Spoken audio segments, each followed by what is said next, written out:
Alright, so we prepped the site. We have a backhoe today, and so we're going to be doing a lot of excavating.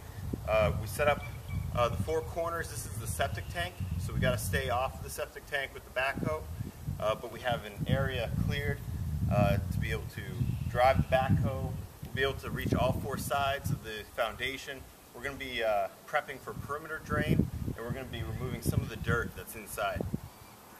Got David here taking out some plants with the machine.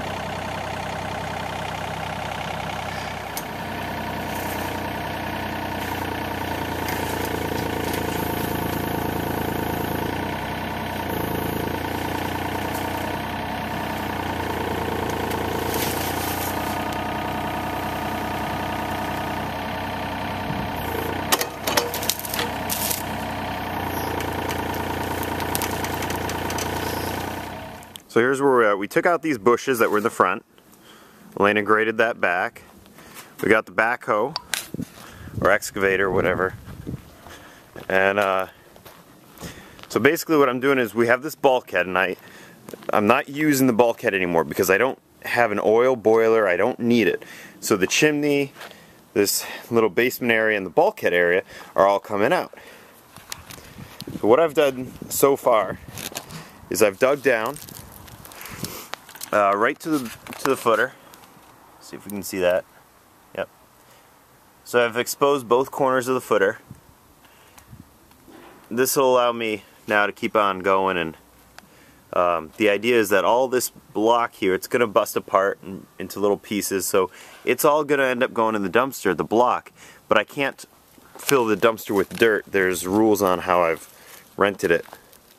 So trying to make sure that I just get buckets of the block, and I've just been piling it up behind me for now.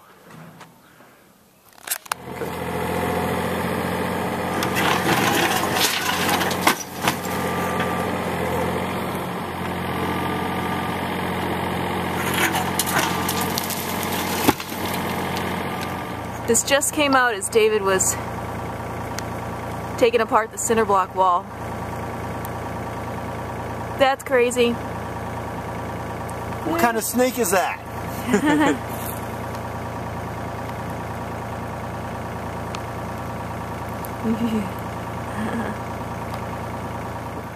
Quite a day.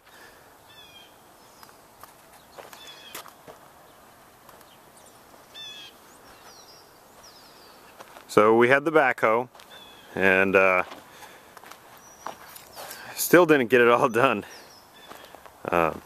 I set my hopes high every day. You know, if you're not going to set a goal, why bother? But you know, we dug deep here where the oil boiler sat, and we've got it partially filled in, and we've got a lot over here as well. This came out of this area, so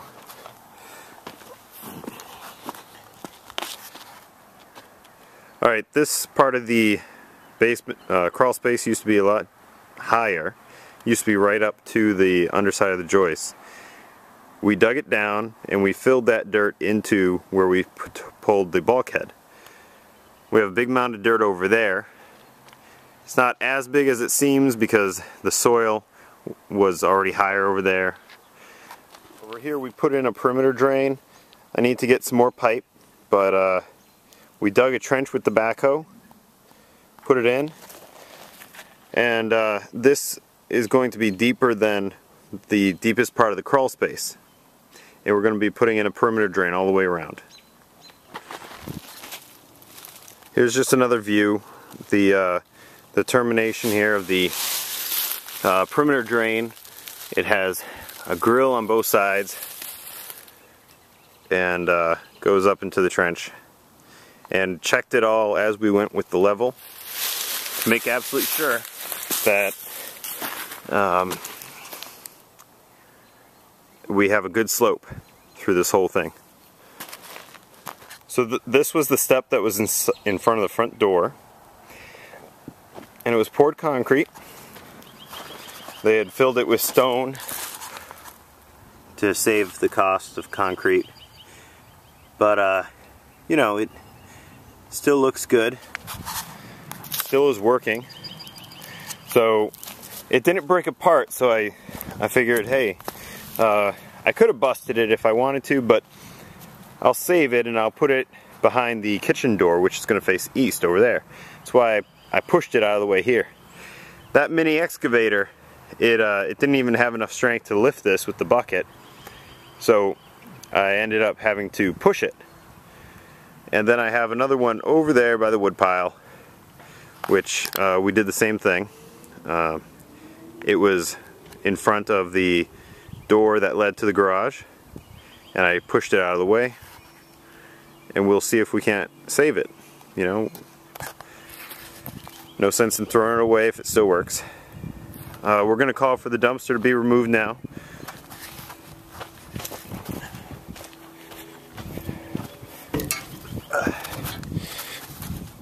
So here's the dumpster. We got parts of the chimney, we got parts of, you know, all types of rubble.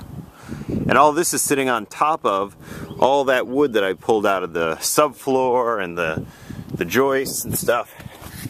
So it's a good size load. And I'll get that taken away. Hopefully I'm not over my 3 tons, but we'll see.